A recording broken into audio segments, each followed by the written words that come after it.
guys, dito na kami ngayon sa court, sa summer wing, waiting the rest. Kasama nito mag-taekwondo. Actually, maaga pa guys. So, we're sitting pretty here. Church. Kasama ko aking taekwondo-ya. Excited na sa mga rate. Pagka natutunan daw niya, karatiin niya daw ako. Ay, sarot. Sarot mo naman.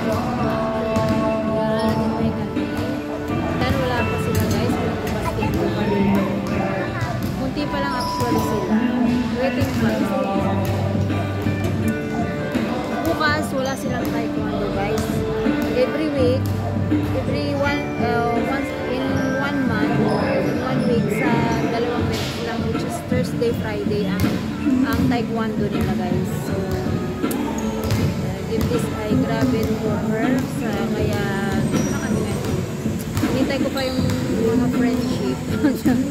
Shoutout dyan kay Grace, kay Jen, at sa lahat